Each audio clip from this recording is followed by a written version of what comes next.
In the conference room, the director of operations, a new hire who'd been parachuted in 3 months ago, pointed a laser at the PowerPoint slide and addressed the entire room. The art department is a parasite on this company, he declared, his voice dripping with disdain. A single character model takes you 2 weeks.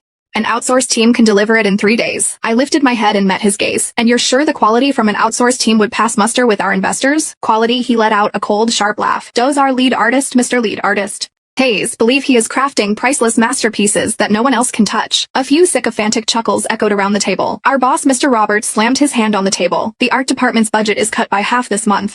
I snapped my laptop shut, stood up, and walked out. At the door, I paused and glanced back at him. What he didn't know was that I held the source files to every single one of this company's blockbuster games. Leaning against the window in the hallway, I opened my phone.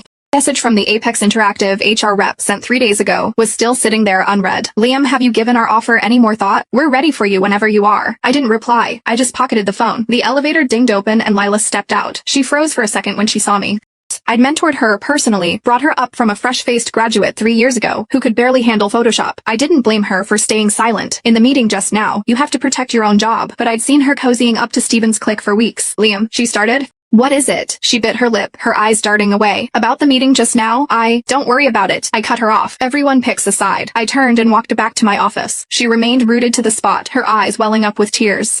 At 9 that night, the art department's group chat exploded. Steven had posted a new notice, effective immediately. All overtime, meal stipends and cab fare reimbursements for the art department are cancelled. Dave, one of the older modelers, typed a single question mark.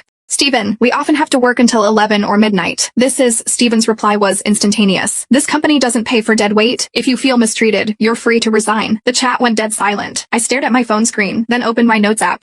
I took a screenshot, logged the date, and saved it. That made 7. The next morning, Lila knocked on my office door. Liam, Steven wants me to take over the character design for Shadowblade. I looked up at her. Shadowblade was the company's new $30 million project. I'd spent a solid month burning the midnight oil to perfect the main character design. He said the original art is too dark, that the investors won't like it. She mumbled, avoiding my eyes. He wants me to design a new version with a lighter, more accessible style. Fine, I said. Go ahead. She was clearly taken aback by how easily I agreed, staring at me for a full 2 seconds. So, the source files. They're on the company server. Find them yourself. I looked back down at my monitor. She lingered for another moment before turning and leaving. What she didn't know was that the files on the server were all flattened exports. The real source files with every layer, every group, every smart object intact. We're on my portable hard drive. Without them, you couldn't even adjust the color palette, let alone make any meaningful changes. At noon, I headed downstairs to grab lunch from the convenience store. Just as I reached the main entrance, I saw Steven and Mark from marketing sharing a smoke. That Liam Hayes has such a stick up his ass, Mark was saying, flicking ash onto the pavement.